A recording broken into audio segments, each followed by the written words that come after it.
we're here today looking at Harold Wilson's first set of economic history essays for his PPE degree in his very first year here at Oxford.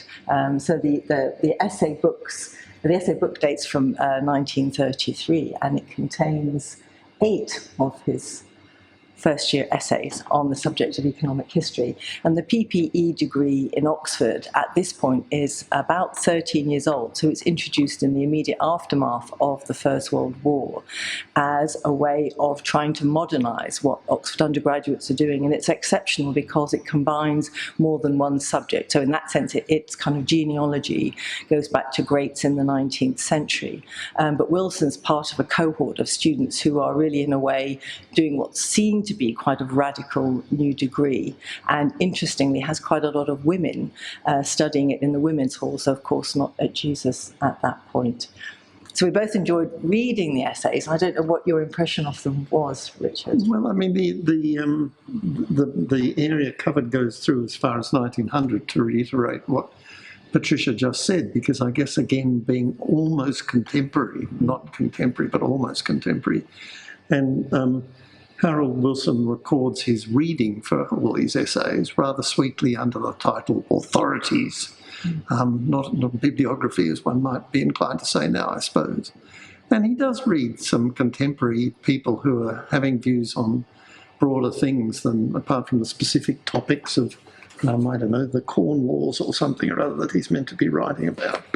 And I mean, I think it's a dear little historical remainder, really, that a first year doing his first essays, having to do 8 of them, so that's quite, and obviously working very, very hard, being perhaps not terribly full of humour, and so numbering his pages, and in the latter part of the book, writing from one side all the way across to the other side with no margin or anything like that, saving paper, and all that seems to fit with what we know about Wilson's character. And as I think I put in the college history, my favourite story about Wilson in the biography of him by Pimlott is the story that he sent his collars home to his mum to wash at the end of each week, but he kept the shirts.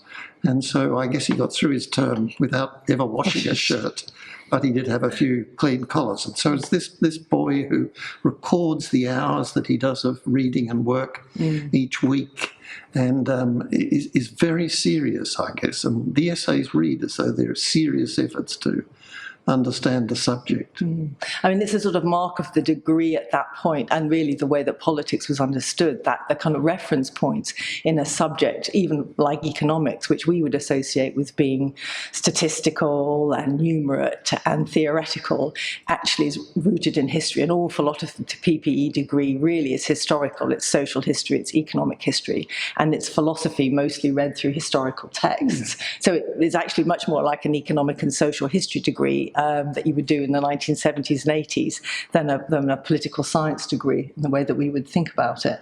And he's quite, I mean, you sort of see his ambition growing a little bit with the essays, don't you? Because of the first essay, he reads sort of 3 or 4 books, 5 books possibly. Yes.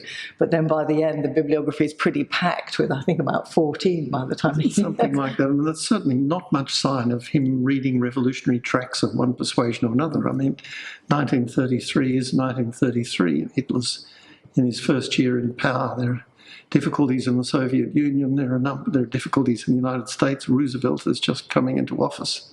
And so there's all sorts of fascinating external things of which you do get glimpses. You get glimpses of it, yeah, because he talks about, that's right, he talks about trade policy. So the essays that get longer are the ones on the gold standard, and he does touch on the fact that Keynes has critiqued Britain's return to the gold standard, but only, very belatedly, because the essay itself is about the creation of the gold standard in the 19th century. So you're right, he doesn't really, where he could venture into more critical space. Well, you certainly don't get a sense of a first-year revolutionary student just waiting for 1968 or something or other, but you do get the impression of someone who wants to understand how the world works. And I think they're rather an endearing collection, a rather endearing little glimpse into his character when he must have been 19 or something. Yeah, I think it's quite hard to imagine him as a young man, really, because in my own imagination it's rather set by him as Prime Minister. I can just about remember that as a young, I think,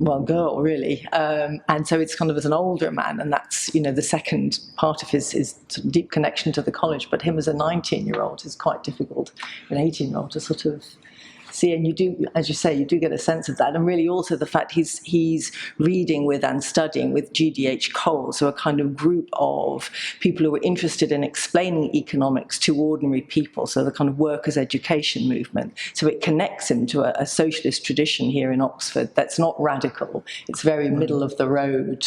Well, of course, he doesn't join the Labour Club, he joins the Liberal Club. I mean, I guess not in his first term, and says that he doesn't like the Labour Club because it's full of public school boys who are simply carrying on, and he would like things to be more serious. And so one has that impression of him all the time, I suppose. Yeah. And so this book is kept in the college archive with all of our key documents, and it's the one sort of real connection that we have to him and his time. It's certainly most direct, because you can see his you can see his clear writing. I mean, his tutors wouldn't have had. And exceptionally tidy, I have to say. There was almost tidy, no not terribly many crossing scratchings out. No, just a couple. A couple, yeah. It's pretty fluent stuff, really. It is, although without. He doesn't write like A.J.P. Taylor or something. No. There's no panache in his writing. No panache. No, that's true. There's no panache. No, I mean, the subjects don't readily lend themselves either, I have to say. I'm sure A.J.P. Taylor. No, well, I think even A.J.P. Taylor might struggle with the gold standard, but maybe not. No. Yeah, it's true. Yeah. But then he wasn't going to be, he didn't want to be a historian. That's for sure. I'm delighted now to be with our archivist Robin Darwall-Smith in the chapel where Harold Wilson's Garter Banger hangs above us. And we're going to start with Robin introducing us to this absolutely extraordinary documentation that bestowed the Garter Banger on him. So, Robin. Right. When Harold Wilson's widow died, his family very kindly gave us two splendid proclamations. So this is the proclamation making him a Knight of the Garter, signed by the Queen up there. Now, to be a Knight of the Garter, you have to have a coat of arms. It was a frightfully expensive business, because here we have the conferral of his coat of arms from the College of Heralds, and he would have had to pay for this. He also had to pay for his garter robes. And then here's where the banner comes in.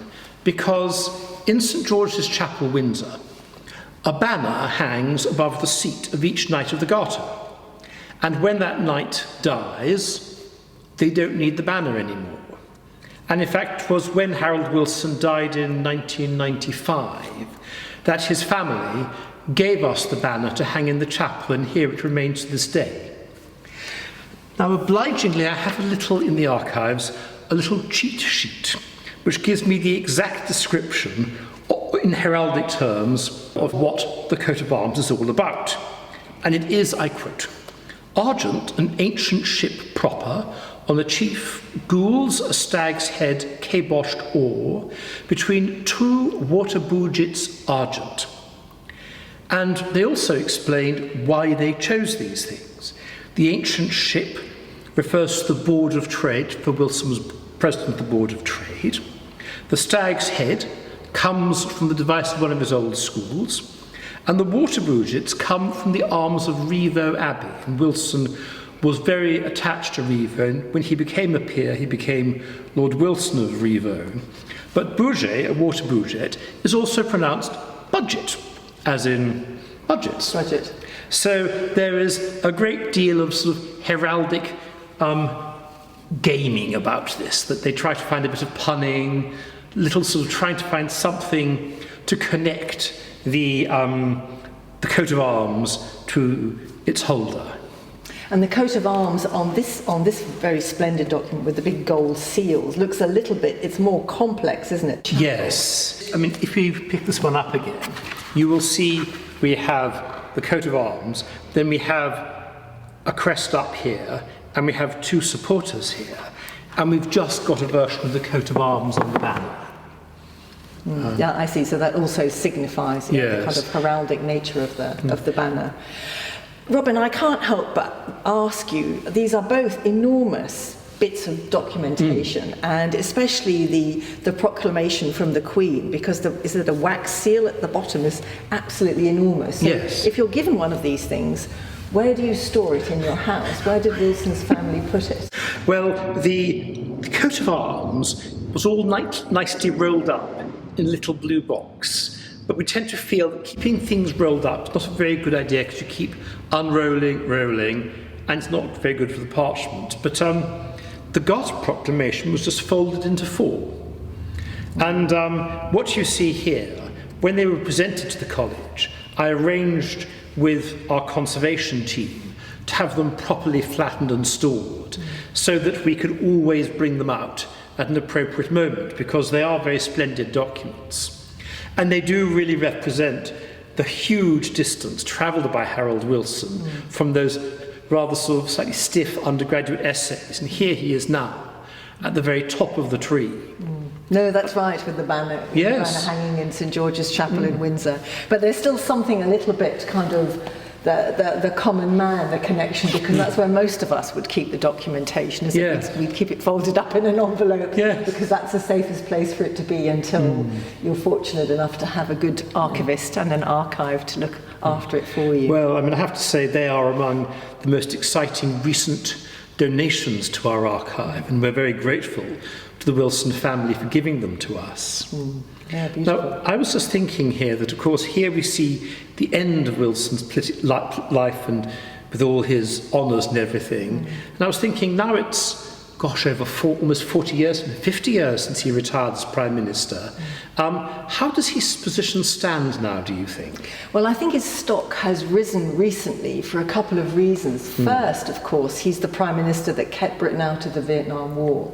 So when Britain went into Afghanistan, when it went into Iraq, especially in the Second Iraq War, and those interventions very quickly crumbled, it was suddenly remembered that there had been another Labour Prime Minister quite interested in international affairs, but who'd actively sought to keep Britain out of Vietnam and had taken quite significant measures, to the Americans' significant displeasure to do so. So that was the first reason his stock started to rise. I think the other reason he's come back into vogue and interest is because actually, you know, now we're well into the 21st century, it's clear that Labour Prime Ministers are rather fewer than were anticipated at the beginning of probably Harold Wilson's life itself. If you think, you know, Ramsay MacDonald at that point was Prime Minister of a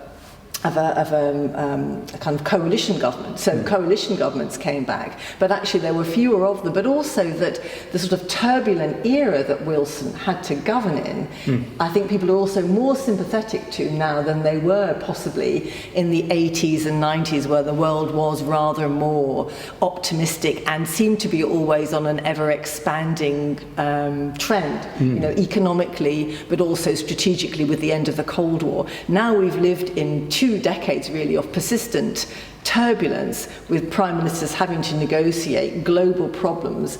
I think people are also beginning to recognise many of the difficulties that Harold Wilson had to deal with, and reappreciating and reappraising some of the skills that he had as a prime minister to do what he did. I think we can be proud of him as one of ours. Absolutely, Yes. absolutely. Well, now we're up here, we can see more clearly the banner and the different parts of the coat of arms. So you see the ship and the stag's heads and the 2 budgets or bouges. From up here where the organ is, you get a beautiful view of the colour and the intricacy of it. But it also works very well as an iconography, doesn't it, Robin? It's quite sort of simple in a way. Yeah. So it's also a reminder to look up when you come into the college chapel.